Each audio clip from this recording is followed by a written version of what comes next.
shotgun? I'm assuming you're not throwing zone blocking and stuff like that. Right? Yeah, there's little differences. Obviously, for the center, the snap's completely different. So that's something we've been working on for a long time with the centers is guy's hand under there, because when you take off at certain angles to run certain plays, those are stressful situations. So we've had to work on those a bunch in the off season, and I really thought the first game they handled it really well. It was a concern, to be honest, but I think they handled it well, and it's something we need to continue to work on because it's new to us. Front row right, Joey. Thayer Munford was a guy who was limited some in camp. What did you make of his first game? Really well. I think he played great. He didn't get a lot of reps. I think the most reps he had in any practice leading up to the game was 22. So you're right, he was limited. We wanted to make sure we brought him along slowly to make sure his back was back at 100%, to be able to handle it. He played 50 plays in the game, which was about what I wanted him to play. He had no ill effects. He moved around well. He bent well. He was really athletic. He's lighter than he's ever been. He was 313. Last year, I don't think he was between 325 and 330 most of the year.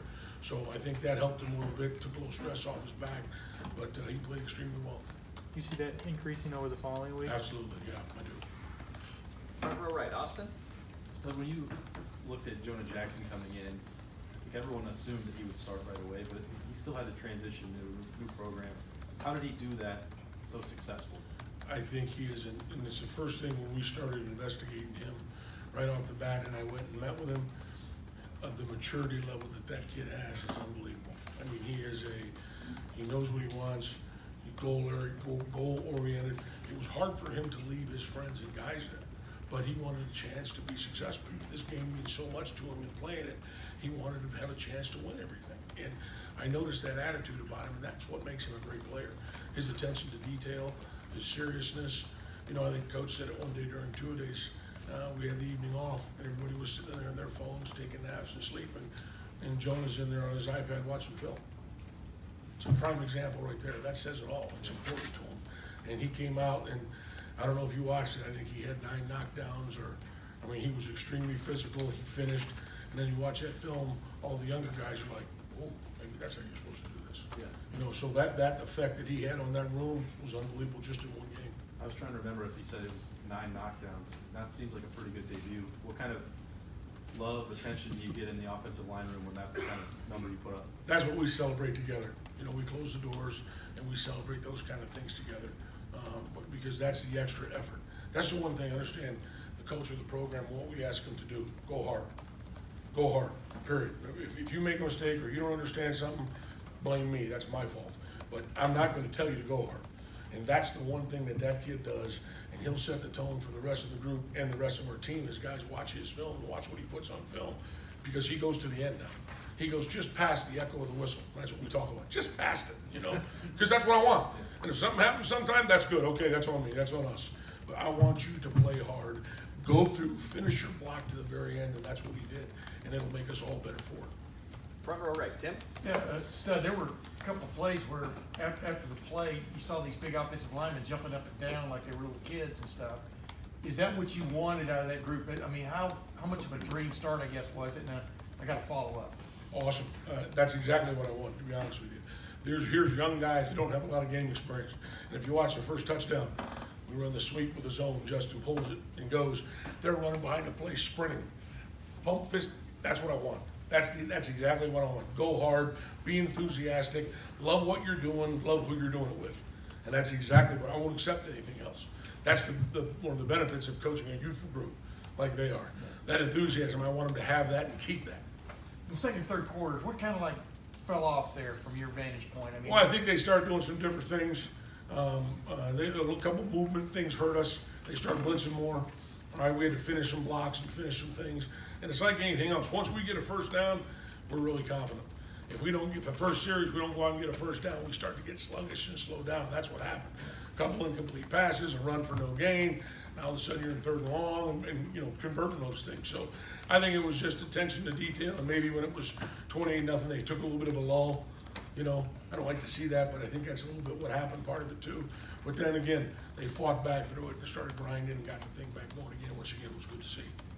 Third row left, Dan. Some of your offensive linemen mentioned after the game about how, FAU's defensive line, they changed their techniques, and that might have caused them some problems. What are the things that you do as a coach during the game to work with those guys and help them adjust to that? Yeah, it's a great question. What they were doing is, obviously they weren't as big as we were. So initially they came in, they were playing their technique and doing things, and we were knocking them off the ball a little bit. Then they started to jump around, move, lateral. So what we have to do at that point when that happens is change our technique. And that's what I do on the sidelines. Now, you can't come off and try to kill a guy that's gonna move lateral side to side and jump around the block. We have to be more sound with our footwork. We have to be a little bit less aggressive, all right, in getting on that guy when he moves, instead of trying, like our young guys were, trying to kill him and finish the block really quickly. So we have to make our adjustments in game, and that's what we did kind of in the second half. Put in a counter scheme, put in a gap scheme, put in a couple different things that would allow us to handle that movement a little bit better. Are there things you can do during the week of practice that make it so if that happens in the next game, you might be able to adjust a little bit more quickly? We're gonna work on it right now, because I can tell you right now, it will happen in this game. So we're gonna work on it today in about 2 hours. And final set of questions. Over to the left, Doug. Greg, in the end, how close was the Brandon Bowen Petite Fair battle at right tackle? Really close, but in the end, Brandon's maturity, and again, he's so smart. I mean, him being out there, making the calls and protections and things, and just how he played the last 2 scrimmages, just edged Nick out. You know, it was really close battle. And again, Nick's still gonna play.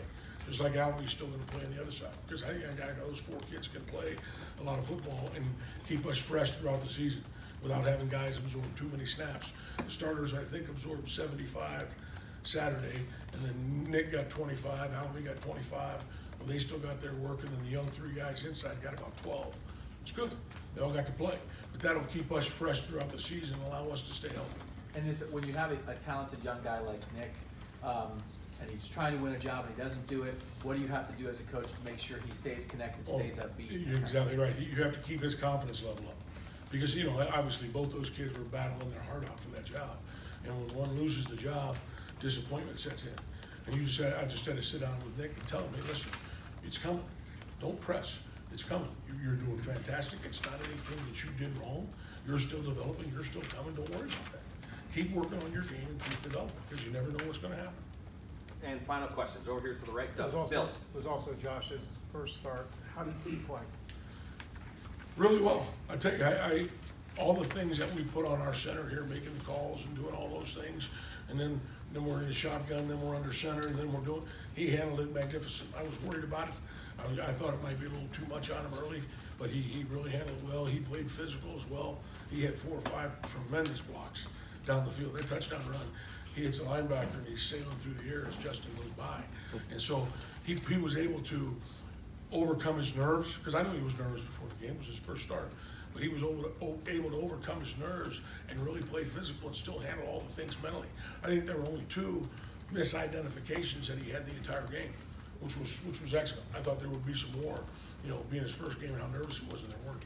And I know you have confidence in your guys, and some of them are experienced, but they hadn't played together. Oh, sure. How much trepidation was there in your mind about how they would gel, and how far along, how much more do they have to do to really become that cohesive line? We have a long way to go. I was worried about it. So just to put it point blank, I love those guys. All right, I'm confident in them. Like you saw, the youthful exuberance I love. They're running down the field. They're knocking people down. They're getting extra blocks. All those things that you want in a coach. But you also want them to be on point with technique, on point with identification. I don't want any MAs. And we had a few of those that I didn't like that we have to clean up. So I think they can be a tremendous offensive line. That's why I kept them in there probably a little longer than I would have, because of what you just said. I want them to play together. Jonah has to get used to playing with Thayer. You know, Bowen has to get Wyatt next to him. Those things all those relationships with communication during a game take time to develop. That's why they were in there and doing that, and I was pretty happy with what they did, but we got a long way to go. We're nowhere near where we need to be. Coach, thank you very much. Thanks. Thanks, Ted. See you next year.